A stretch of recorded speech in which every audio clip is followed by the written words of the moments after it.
Seperti inilah kondisi akses jalan warga yang berada di Kecamatan Patia dan Kecamatan Pagelaran, Kabupaten Pandeglang yang terputus akibat terendam banjir. Bencana banjir yang diakibatkan meluapnya Sungai Cilemer membuat warga yang tinggal di dua kecamatan terisolir.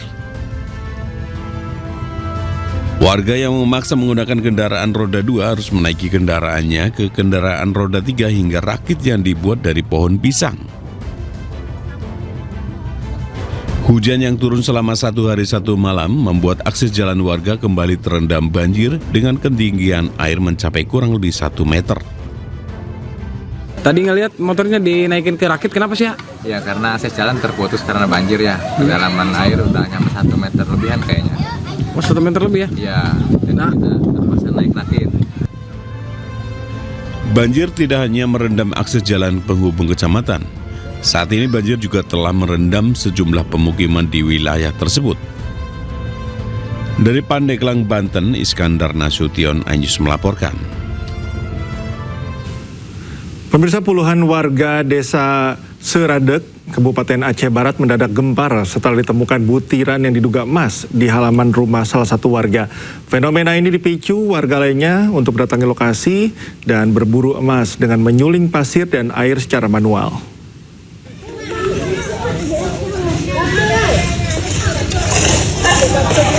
Rekaman video ini viral dan beredar di media sosial yang berisi puluhan warga sedang mengumpulkan butiran biji emas hasil sulingan. Nampak para emak-emak sibuk menggali tanah di area pekarangan rumah dan menyuling di kubangan air tanah. Dengan menggunakan alat seadanya seperti skop, ember, dan kuali besi untuk mendulang pasir demi mencari serpihan logam emas. Salah seorang warga bahkan menunjukkan butiran kecil berwarna kuning berkilau dari telapak tangan yang diyakini sebagai butiran emas.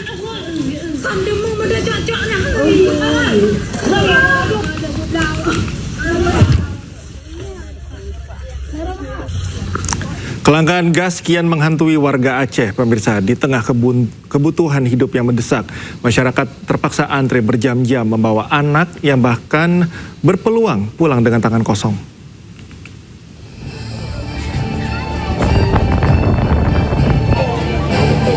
Gas yang seharusnya mudah didapat kini menjadi barang langka. Sejak beberapa hari terakhir, warga Banda Aceh dan sekitarnya terus mendatangi pangkalan LPG. Untuk mendapatkan gas LPG, sebagian warga mengaku harus berkeliling dari satu pangkalan ke pangkalan yang lain dan terpaksa membawa serta anak-anak mereka yang masih balita karena tidak ada yang menjaga di rumah. Kondisi ini memicu keresahan. Warga berharap pemerintah segera turun tangan menambah pasokan gas LPG agar kelangkaan tak berlarut. Dari jam 6 subuh. Oke. Sampai sekarang belum dapat juga lagi. Kalau kondisi gas di luar seperti apa, Bang, saat ini? Kalau kondisi gas di luar, makanya nggak ada harapan. Abang sudah berapa tempat mencari gas ini? Udah 5 tempat. Sementara itu, Menteri Koordinator Bidang Pembangunan Manusia dan Kebudayaan Republik Indonesia Pratikno menyebut pasokan gas LPG di lokasi terdampak bencana dalam kondisi stabil.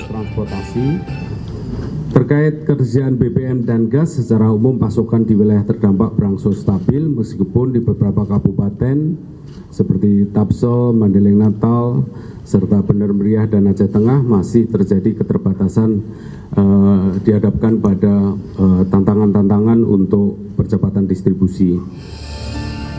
Warga berharap kekosongan stok LPG di Aceh segera diatasi pemerintah agar tidak berdampak luas hingga menyebabkan kelumpuhan ekonomi di Banda Aceh.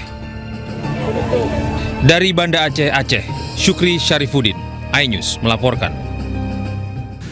Viral di media sosial kisah pilu seorang korban disabilitas korban banjir di Aceh Tamiang Aceh yang kehilangan rumah serta harta bendanya. Berhasil dari selamat bencana, korban kini harus berjuang lebih keras untuk tetap hidup di tengah keterbatasan.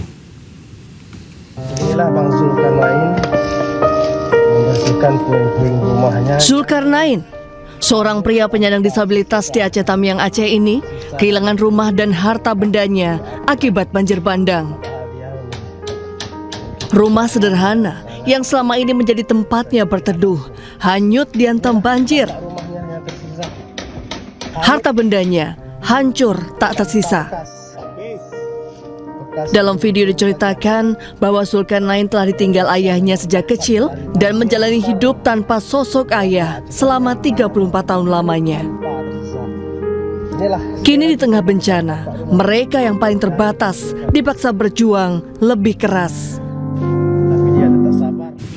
Ekstrimnya medan yang dihadapi, tim medis Gayo Luwes berhasil menjangkau daerah terisolir di Kecamatan Pining.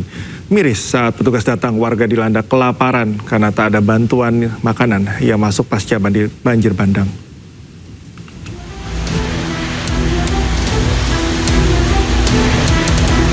Tim kesehatan didampingi TNI berhasil menembus daerah terisolir yaitu Kecamatan Pining, Kabupaten Gayo Luwes. Perjalanan ini mereka tempuh selama 9 jam. Panjangnya durasi perjalanan dikarenakan jarak sejauh 18 km terputus pasca banjir bandang dan tanah longsor akhir November lalu.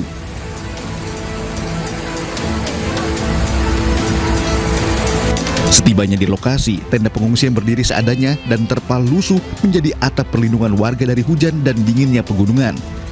Persediaan makanan pun mulai menipis dan banyak anak-anak yang mulai kekurangan nutrisi. Ini keadaan masyarakat di sana sangat menyedihkan. Mungkin sudah mulai ada anak-anak yang mulai kekurangan gizi karena dampak dari penjatahan logistik, penjatahan makanan, penjatahan beras yang tidak semua bisa mendapatkan seperti kita di daerah-daerah yang tidak terisolir. Jadi tujuan kami sebenarnya adalah medis, tapi ternyata dalam perjalanan kita menemukan masalah-masalah kemanusiaan akibat terisolasinya masyarakat di sana. Hingga kini Kecamatan Pinang masih membutuhkan perhatian serius. Selain layanan kesehatan berkelanjutan, pasokan logistik dan akses menjadi kebutuhan mendesak agar krisis kemanusiaan di Pining tidak semakin memburuk. Dari Kabupaten Gayo Luwes, Aceh, Dosaino Ariga, iNews melaporkan.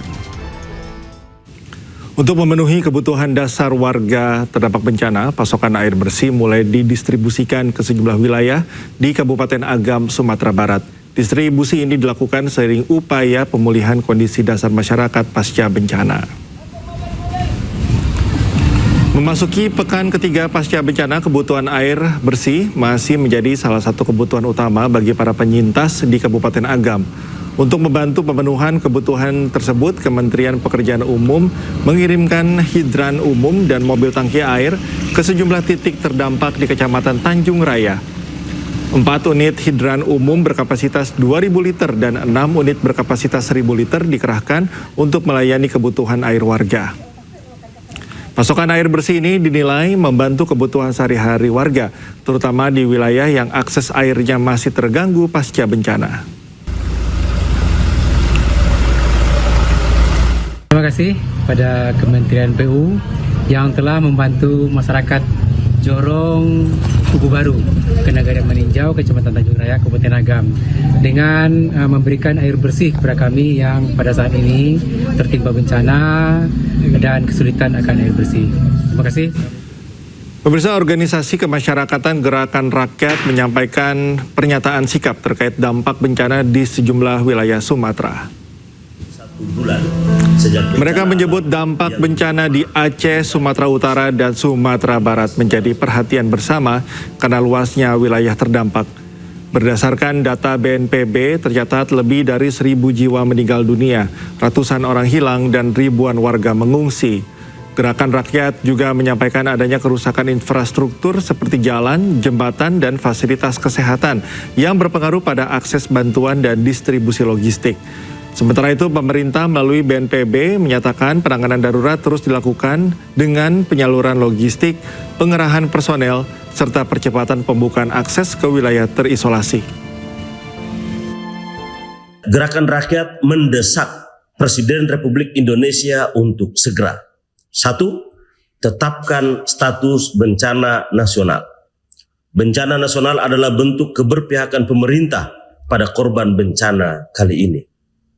2. Buka akses bantuan internasional. Pada bencana alam di era SBY dan Joko Widodo, Pemerintah secara cepat membuka bantuan internasional. Saat ini, ego pemerintah menghambat hak rakyat mendapatkan bantuan dan percepatan proses evakuasi dan rehabilitasi. Sementara itu, Sekretaris Kabinet Teddy Indra Wijaya menjelaskan terkait status bencana nasional. Tak hanya itu, Teddy juga menegaskan pemerintah terus ada bersama korban bencana di Pulau Sumatera. Masih ada pihak-pihak yang terus saja membahas status bencana nasional. Jadi gini, bencana ini ada di 3 provinsi. Ketiganya terdampak. Tapi mungkin 1-2 minggu ini semua fokusnya hanya ke Aceh, ya. Sejak hari pertama tanggal 26, pemerintah pusat sudah melakukan penanganan skala nasional di 3 provinsi ini. Langsung mobilisasi nasional. Mari kita fokus ke substansinya. Sudah ada 50 lebih pasukan di sana, TNI, Polri. 50.000 lebih pasukan di sana, TNI, Polri, Basarnas, dan relawan-relawan banyak sekali. Di seminggu pertama ada 26.000 seperti Pak Kasat bilang saat awal-awal dari yang sudah ada di sana. Kemudian yang kedua, katanya kalau nggak bencana nasional, anggaran nggak dari pusat. Bapak Presiden sudah jawab dari awal, semuanya ini akan menggunakan dana pusat. Disampaikan 60 triliun akan sudah dikeluarkan secara berangsur untuk membangun kembali rumah sementara, rumah hunian tetap, fasilitas semuanya, gedung DPRD, kecamatan juga, dan juga langsung